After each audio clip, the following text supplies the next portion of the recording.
Israel इस वक्त पूरी दुनिया के सामने फलस्तीनियों की नस्लकुशी कर रहा है। इजराइल इस वक्त डंके की चोट पर गजा को सफा हस्ती से मिटाने पर उतर आया है। इजराइल ने हर जंगी जराइम से बेपरवाह होकर भूख और प्यास को जंग का हथियार बना लिया है। और अलमिया यह है कि 21वीं सदी में फलस्तीनियों की नस्लकुशी की यह मुहिम बराह रास्त नशर हो रही है, मगर खुद को महज़ब कहने वाली दुनिया इस पर खामोश है, जबकि मुस्लिम ममालिक की बेअमली गजा के जख्मों पर नमक छिड़कने का काम कर रही है। पिछले 3 हफ्तों से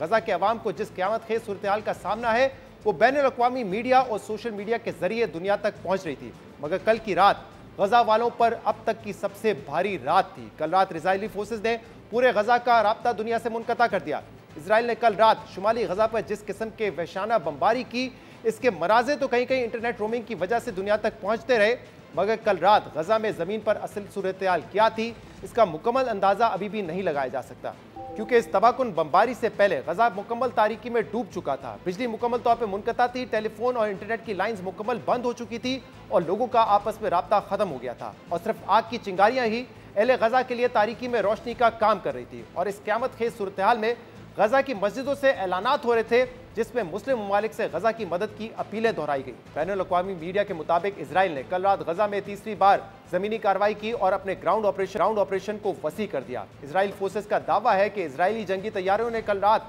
शुमाली गजा में 150 ज़ेर ज़मीनी अहदाफ को निशाना बनाया। जिन मकामात को निशाना बनाया गया उनमें दहशतगर्दी की सुरंगें, ज़ेर ज़मीन जंगी मकामात और ज़ेर ज़मीन इंफ्रास्ट्रक्चर शामिल है। इजराइल ने इस कार्रवाई में हमास के मुतअद्दिद मुज़ाहमतकारों को भी मारने का दावा किया है, जबकि दूसरी तरफ हमास ने भी कल रात होने वाली ज़मीनी झड़पों की तस्दीक करते हुए कहा है कि इजराइल से इस वक्त खूनरेज़ झड़पें जारी हैं। हमास ने इजरायली फ़ौज का 3 तरफ से ज़मीनी हमला नाकाम बना दिया है। इजराइल कई महाज़ों पर फ़लस्तीनी मुज़ाहमत के जाल में फंस गया है। अहम बात यह कि इजराइल का यह दावा है कि वो सिर्फ हमास के ठिकानों को निशाना बना रहा है, मगर इसके ये दावे हक़ाइक़ के बिल्कुल बरक्स हैं, क्योंकि फ़लस्तीनी वज़ारत सेहत के मुताबिक गजा पर जारी इजराइल के दहशताना हमलों में अब तक 7,700 से ज़्यादा फ़लस्तीनी शहरी शहीद हो चुके हैं, जिसमें बच्चों की तादाद 3,595 है। अक़वाम मुत्तहिदा के ज़ैली तंजीम यूनिसेफ ने कल अपने एक बयान में दुनिया को इस बहरान की संगीनी का एहसास दिलाते हुए कहा है कि गजा में 10 लाख बच्चों के लिए कल रात नाकाबिले बयान वहशत की रात थी, जिस पर यूनिसेफ इंतहाई फ़िक्रमंद है। इजराइल ने इंतकाम और नफरत की आग में हर हद और हर रेड लाइन पार कर दी है। गजा के बिलखते बच्चे दुनिया के बेहसी पर सवाल उठा रहे हैं। गजा के इन बच्चों का दुनिया से गिला है कि वो जवान नहीं होते, क्योंकि इजराइल उन्हें जवानी तक पहुंचने से पहले ही कत्ल कर देता है। अहम बात यह कि सऊदी अरब, कतर, तुर्की और पाकिस्तान समेत दुनिया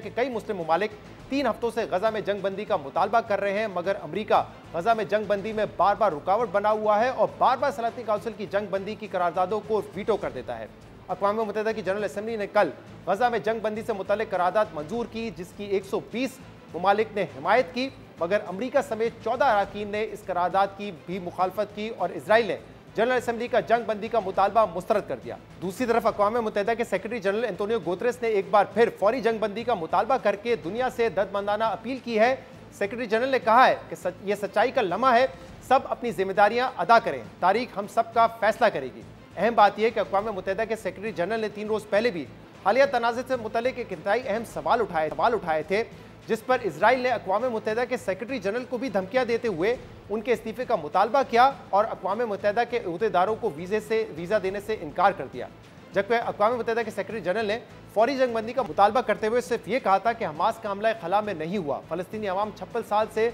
कब्जे की घुटन भरे माहौल में ज़िंदगी गुजार रहे हैं। मगर इजराइल के एहतजाज पर एंटोनियो गुतेरेस को इस बयान की वजाहत जारी करना पड़ी, लेकिन उन्होंने दुनिया के सामने जो सवाल रखा था वो हालिया तनाज़े की जड़ को समझने के लिए बहुत ज़रूरी है। अहम बात यह कि पिछले 3 हफ्तों में इजराइल अस्पतालों पर हमले, 825 खानदानों के इज्तिमाई कत्ल और भूख और प्यास को हथियार के तौर पर इस्तेमाल करने समेत मुख्तलिफ जंगी जराइम और आलमी कवानीन की खिलाफ वर्जियाँ कर चुका है। लेकिन इसका मुसलसल ये दावा है कि वो ये सब कुछ सेल्फ डिफेंस और रद्द अमल में कर रहा है, इसलिए दुनिया को इजराइल की नहीं बल्कि हमास के हमलों की मजम्मत करनी चाहिए। मगर यहाँ सवाल ये है कि क्या इजराइल गजा पर जो क़यामत ढा रहा है वो रद्द अमल है, या हमास ने 7 अक्टूबर को जो किया वो रद्द अमल था? इस हवाले से कल अक़वाम मुत्तहिदा में पाकिस्तान के मुस्तकिल मंदूब मुनीर अकरम ने मगरबी ममालिक और इजराइल के दोगले बयानिए को बेनकाब करते हुए कहा कि हमसे हमास का नाम लेने का मुतालबा किया जाता है, मगर इजराइल ने 3 हफ्ते में 7,000 फ़लस्तीनियों को शहीद कर दिया, इसकी मजम्मत करने को नहीं कहा जाता। 7 अक्टूबर को होने वाले हमले नहीं बल्कि इजराइल का कब्जा ही असल गुनाह है जो इस सारे बुहरान की जिम्मेदार है। इजराइल का यह दावा कि वो सब कुछ रद्द-ए-अमल में कर रहा है सरासर झूठ और बेबुनियाद है, क्योंकि जिस सेहूनी तहरीक ने 1948 में इजराइल की बुनियाद रखी और फलस्तीनियों के घरों और ज़मीनों पर कब्जे करके रियासत के क़याम का ऐलान किया, उसका शुरू से ये स्टेटेड क्लेम है कि खुदा ने यह सरजमीन सिर्फ यहूदियों के लिए मुख्तस कर दी है। 2000 सालों से यहूदी इस सरजमीन के असल बाशिंदे हैं, इसलिए इस ज़मीन को फ़लस्तीनी सरजमीन नहीं कहा जा सकता। इजराइल और फ़लस्तीन तनाज़े की असल वजह इजराइल का यही दावा है। इजराइल के फ़लस्तीन पर कब्जे के बाद से अरब ममालिक और इजराइल के दरमियान 3 जंगें हो चुकी हैं, जिसमें अरब ममालिक की नाकामी हुई है, जिसके बाद से इजराइल मुसलसल फ़लस्तीनी इलाकों पर कब्जा बढ़ाते जा रहा है। अक़वाम मुत्तहिदा की मुख्तलिफ करारदादें फ़लस्तीन और इजराइल के दरमियान होने वाले मुख्तलिफ मुआहदे ये तय कर चुके थे कि मशरक़ी जेरूसलम, वेस्ट बैंक और गजा पर मुश्तमिल फ़लस्तीनी रियासत कायम की जाएगी, मगर इजराइल ने आज तक किसी एक मुआहदे या करारदाद पर अमल नहीं किया, बल्कि पिछले कुछ सालों में इजराइल ने तमाम बैनुल-अक़वामी कवानीन की खिलाफ वर्जी करके वेस्ट बैंक की कई फ़लस्तीनी बस्तियों पर भी कब्जा कर लिया है और इस वक्त फ़लस्तीनी अपने ही सरजमीन पर दूसरे दर्जे के शहरियों की तरह जिंदगी गुजारने पर मजबूर हो गए हैं, जिसे दौरे जदीद का अपार्थाइड निज़ाम कहा जाता है। सिर्फ यही नहीं, इजरायली फोर्सेज हर कुछ अरसे बाद मस्जिद अक्सा की बेहुरमती करते हैं, बच्चों और जवानों को मस्जिद में दाखिले से रोका जाता है, फ़लस्तीनियों को मस्जिद अक्सा के अहाते में शहीद किया जाता है। अहम बात यह कि इजराइल हमास के हमलों को गजा पर अपने हमलों का जवाब बनाता है, मगर बैतुल मुक़द्दस और वेस्ट बैंक में हमास का सिरे से कोई नामो निशान नहीं है। लेकिन इसके बावजूद इजराइल रवा साल सिर्फ वेस्ट बैंक में 250 से ज़्यादा फ़लस्तीनियों को शहीद कर चुका है और पिछले 3 हफ्तों में 1500 फ़लस्तीनियों को गिरफ्तार किया जा चुका है।